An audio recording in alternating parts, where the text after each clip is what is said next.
tengah hari Cik. Nama Cik apa? Nama saya Muhammad Fahim Ahmad. Muhammad Fahim. Okey, betul lah. Jadi ada 2 ubat je hari ni. Satu ni ubat cair darah.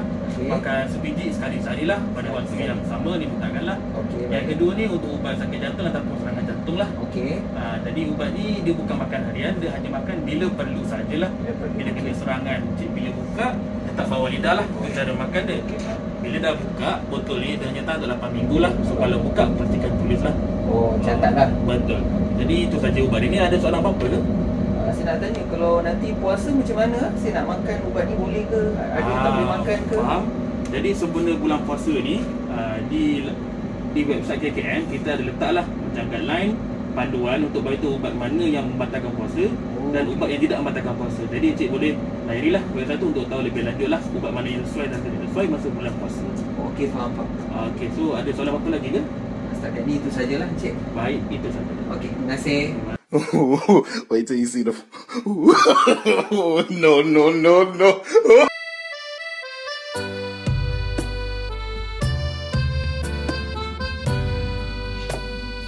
Assalamualaikum doktor. Waalaikumsalam. Siapa di sana tu? Saya Syukur doktor. Jadi saudara Syukur. Ya, Adakah anda bersama saya panggil ini? Ya saya doktor. Saya rasa ini adalah hari saya. Kalau begitu baiklah kita tolongkan sesi kita petang ini. Saudara Syukur. Baik.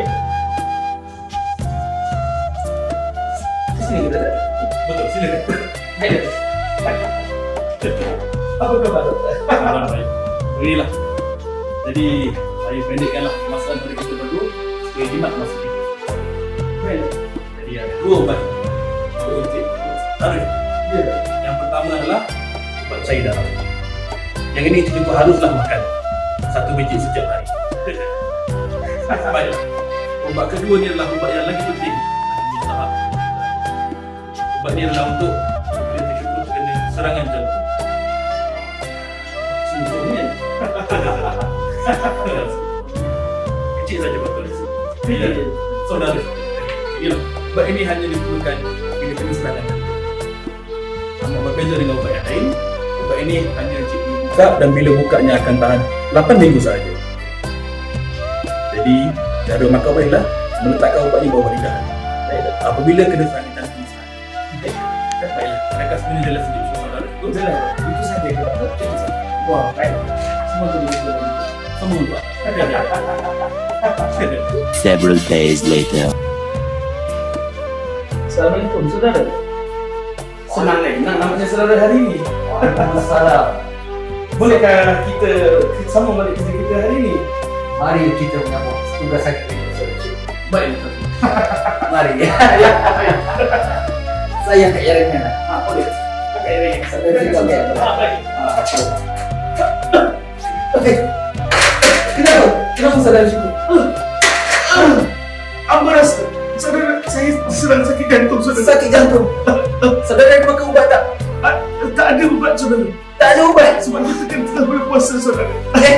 Saudara kena makan ubat. Ubat apa tu saudara? Ubat yang bawah lidah tu. Saya puasa saudara. Adakah ubat boleh membatalkan puasa saya? Boleh makan saudara. Saya baru berjumpa dengan seorang pegawai farmasi. Dia berkata kita boleh makan ubat tu. Sebelum ni saya ingatkan ubat tu tak boleh makan. Sebab dia boleh membatalkan puasa. Kebetulan ada saudara farmasi di sana. Mari sini. Saudara berdua, apa yang berlaku pada petang ini? Saudara Syukur mengalami serangan jantung. Saudara Syukur? Ya, Tuan Farmasi. Manakah ubat sakit jantung anda? Ada Tuan Farmasi. Ada, saya bawa Tuan Farmasi. Tapi kenapa anda tidak makan ubat tersebut? Saya puasa Tuan Farmasi. Kalau saya makan, akan batalkan puasa saya Tuan Farmasi. Bukankah sudah saya bagi tahu ubat ini tak membatalkan puasa anda? Saya takut Tuan Farmasi. Dengan ubat kita ada, kita akan bantu. Baik. Ambil. Sila makan. Kalau tak bawa lidah anda. Besar ubat ni Tuan Farmasi.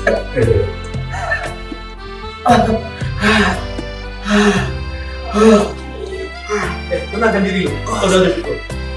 Terima kasih Tuan Farmasi kerana tolong saya. Kalau tidak, tak tahulah saya jadi macam mana lepas ni Tuan Farmasi.